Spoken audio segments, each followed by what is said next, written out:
My name is Erica Violet Lee, and I'm from Saskatoon, born and raised here. I'm a student at the University of Saskatchewan right now. I'm in my last year. It's taken me a long time, but I'm almost there, and I'm really excited. I'm thinking about what to do after I'm done now, and it's getting harder and harder to realize that I'm going to be leaving this place. Because as I've been working with Idle No More, and as I've been sort of learning more about my culture and learning more about my roots as a Cree person, I've started to realize the meaning of land and the meaning of attachment to land in a way that I never understood before. So, and my mom lives here, so that's going to make it really hard for me to move on, but we'll see. So my bio says that I'm an activist, and I've always found that term really weird, and I feel weird identifying as an activist. I usually say I'm student, because to me, I guess, the idea of fighting for human rights and fighting for environmental justice isn't something that's so strange and crazy that it deserves a job title on its own. But that's just me, I guess. Especially since I've had the opportunity to meet so many amazing people who have been doing this work their entire lives, like triple the time I've been alive. They don't call themselves activists. They just do what they have to do. So, on November 10th, 2012, I spoke at the very first Idle No More gathering, and around 100 people were there. And this is a picture of Cody Dill, a spoken word poet, giving an amazing, one of the most definitive moments for me was his spoken word. And it's a modest rally. Wasn't even there, actually? Yay, I know a few of you were. Yes, that's awesome. So it was definitely a lot smaller than this, for starters. I remember it being really snowy and cold, and I didn't want to leave my house, even though it was like 2 blocks from my house. I ended up walking anyway, and I'm glad I did, because then I wouldn't have had that cool story to tell everybody once Idle No More became huge. So I've been doing sort of activist stuff for most of my life, thanks to my mom, who's actually here in the audience over there. I don't know if you want to wave. Hi, Mom. So ever since I was a small child, my mom would drag me to anti-poverty coalition meetings, Quint meetings, CHEP meetings, all of that kind of stuff. So I was a goner from the start, basically. This is a picture of me when I was 11 years old, and this picture is important to me, I guess, because it is one of the first times I realized that I wasn't white, which is a weird thing to sort of remember from your childhood, but it's something that I know a lot of First Nations people, you remember that moment, right? When you realize, oh, I'm not like everyone else, or there's something wrong with me, maybe. So going on in my life, I started to realize the way that First Nations people are depicted in Saskatoon and all across the world, in North America and Canada especially for me, is a stereotype. You're constantly spending your entire life trying to break out of these stereotypes. The reduction to a caricature from a human, stripping your identity, ignoring the real history of our community. The images that say we aren't humans, that we don't exist except for as sports mascots, noble savages, missing women, or drunks on the street. And just a side note, that one in the top, second from the right, is the Bedford Road Redmond logo, which is here in Saskatoon, which is my high school, and that's still a logo today.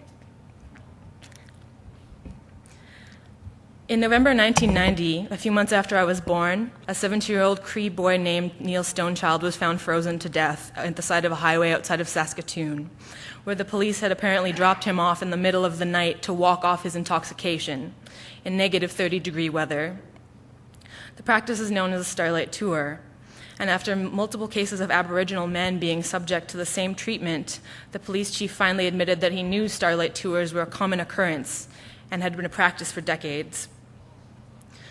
Although I was only a kid when these inquests were taking place, through the 1990s and early 2000s, I remember one image so vividly in my head. This is a piece from Diana Thornycroft's series, A People's History, which depicts the frozen body of Neil Stonechild lying in the snow surrounded by police. I remember clearly seeing the real-life much more graphic image, uncensored, on TV almost every night for years, on the cover of newspapers, everywhere I went as a small kid.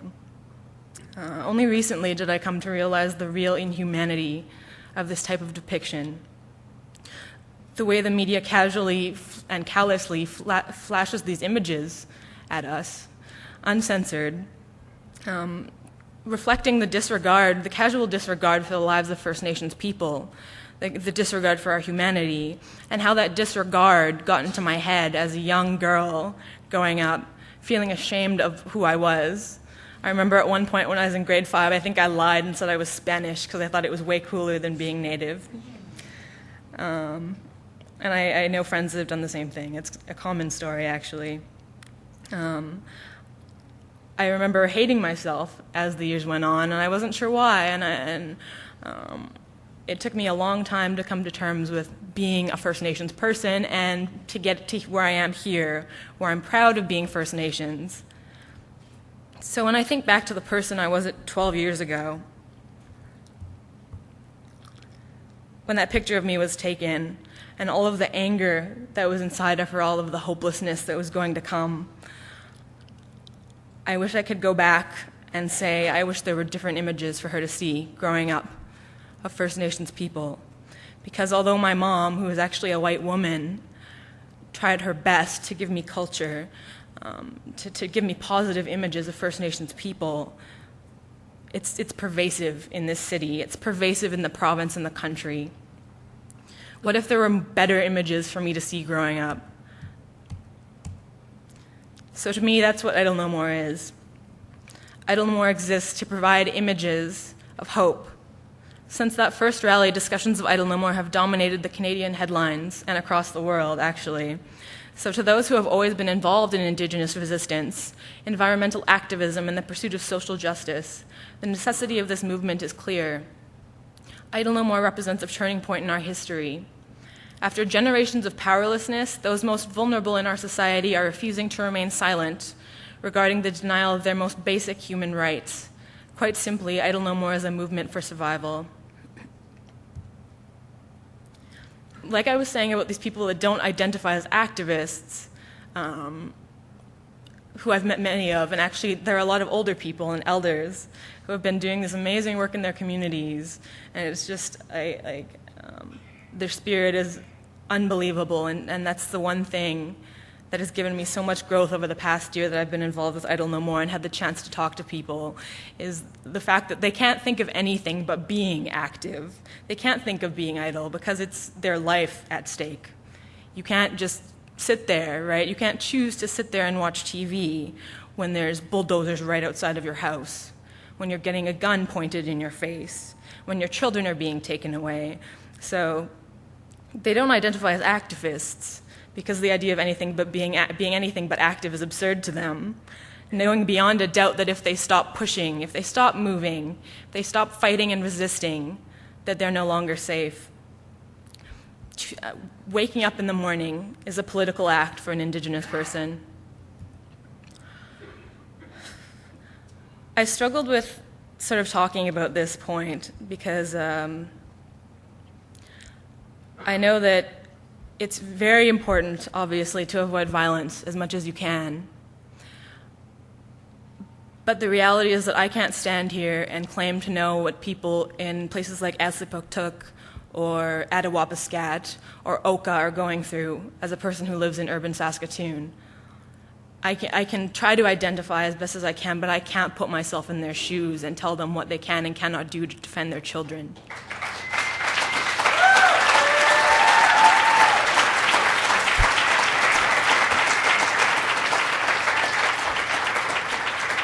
And obviously, we want to avoid violence at all costs, but the fact is that what's happening to First Nations people every day is violence.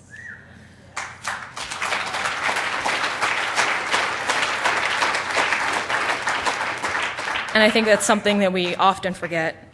As a student at the University of Saskatchewan, I've done a lot of mentorship and retention work with Aboriginal students, and within those capacities I've watched over the past years as more and more mining companies and corporations have moved into the university. Just the other day, actually, Halliburton, good old Halliburton. It's almost comical, that name. I never thought I would see it at the University of Saskatchewan because I remember hearing about it with the Iraq War, with Deepwater Horizon. Halliburton was at the University of Saskatchewan recruiting students to work for them. And this is also especially targeted at Aboriginal students. Working as a mentor and someone who works with Aboriginal students, I know that because they're constantly bombarding us with invitations and speakers. Come work in our mines, you'll make so much money. And it's like first-year students, first-year First Nations students.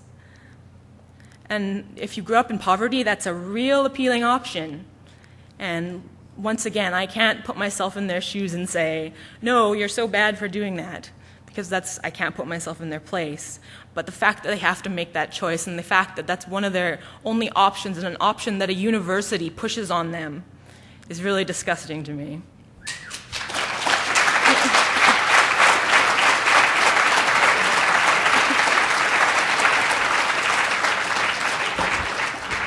So these are some children from Thunderchild First Nation, which some of my family is from, during the Flash Mob Brown Dance at Midtown Plaza in December of 2012. I remember posting this picture, and I immediately got like thousands of likes, which is one of the coolest things. I should also mention I work on the Facebook page, the Idle More Facebook page. And getting pictures like this from all over the world is one of the most inspiring, best antidepressants. That's all I can say. It's like the best antidepressant to get all of these pictures from people. And right here in Saskatoon, this one was taken. I remember people were saying, oh, these kids are too young. They have no idea what you're talking about. You're indoctrinating them, etc. You're using their images for your own prerogative. And I remember how I mentioned before about the negative images I grew up seeing, that we all grew up seeing as First Nations people about ours, and as non-First Nations people about First Nations people. I remember those images affecting me in bad ways, but thanks to my mom and being dragged to those meetings, I was also one of these kids, these young kids. And I actually gave my first public speaking engagement when I was, I think, I don't know, like 8 or 9 on the steps of the Saskatchewan legislature, and I said, help stop the cycle of poverty. And even though I had no idea what it meant at the time, it instilled in me from a very young age the importance of working to change something that you believe in, the idea that you don't have to just sit there and take it. The single most definitive image of Idle No More from my own personal experience is a photo we had sent in from Nazareth, Palestine. I remember this image well because I was exhausted and trying to balance schoolwork and work and just my life. And somebody posted it in the middle of the night. It's one of those images that sort of stays with you and reminds you of why it's so important to continue doing this work. It makes me cry every time I look at it, so I'm trying not to look at it. Basically, the solidarity that exists right now between us, First Nations people in Canada and Saskatchewan, and all over the world is something I've never felt before in my life, and it gives me shivers just to think about it. I've had the opportunity to talk to Indigenous people in Sweden, in Brazil, all over the world, in Africa, and we're all going through similar problems. And while our methods are not the same, I remember Zapatistas from Mexico sending in a photo with some guns in it, people freaking out at them and saying, how dare you have guns? We don't want to support your movement if you have guns. And obviously, we're not going through that, right? So I'm not going to judge people in Mexico for doing what they have to do. So even though those things are slightly different from town to town, we have so many similar problems and struggles that we're dealing with together. And the fact that I'm even allowed, I guess, as a First Nations kid, basically, I don't know if I can call myself a kid anymore, but I'll hang on to it as long as I can. The fact that I'm allowed to be here and talk to you guys today is something that's such a huge honor for me. Because I did always identify as a Canadian growing up. And I was always proud of Canada. And slowly, as I learned the true history that was always kept from us, I felt like I was losing it. And But then I came to realize that even if we don't identify in the same way, we're all on the same land together, and we're all in the same boat. So regardless of identity differences, regardless of differences in method, we have something so powerful here. And to think that Idle No More started in Saskatoon is another big thing, right? And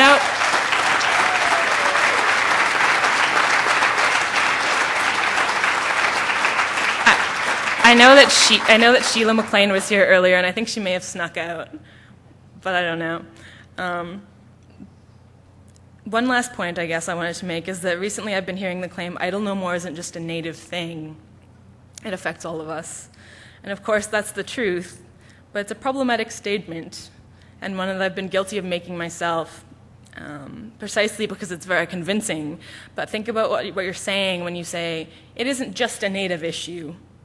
We're saying, oh, okay, you didn't understand it was bad when it was just a native issue. It was when it was just Aboriginals who were being affected by things, we didn't understand it. But now that we understand it's an issue for everybody, it's okay. So I urge you to reconsider using that term and that phrase, because it is disproportionately First Nations and Indigenous people here in Canada and all over the world that are being affected by things like fracking or mining. So we shouldn't have to serve as the canary in the coal mine. We've never been idle, and we won't wait around and succumb to the sickness of the system while we wait for others to realize that something is seriously wrong with the way we're living. Canada has become one of the wealthiest countries in the world by exploiting the land and resources accessed through the displacement and oppression of First Nations people.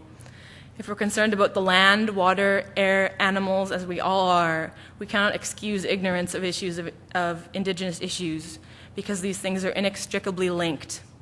Justice cannot exist where we fail to acknowledge and correct the fundamental differences in worldview that have led to the situation we have today, where it seems that we cannot even conceive of a Canada without inequality.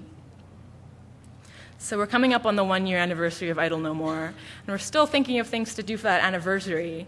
So if you have any suggestions, feel free to come up to me after. We want to make it a big party. In that span of that year, I've been exposed to more love, wisdom, hope, beauty than I could have ever imagined in the past 22 years of my life. So as someone who has been given the honor to go across Canada to talk to people and get their stories, I've realized that's the most important thing with this movement. Now that I've shared some of my story with you, I hope you'll realize that the urgency of the situation at the doorstep of the everyday Canadian is already in the living rooms of First Nations people and has been there for decades. As I said, I've spent the past year listening to people's stories, and the more I hear, the more I feel like I don't have anything to say. Because it's not that the voices of marginalized people are absent or silent. They've never been idle or silent. Now more than anything, we need to learn to listen to those voices, because it's not them who've been silent, it's us who have been silencing them. Thank you very much.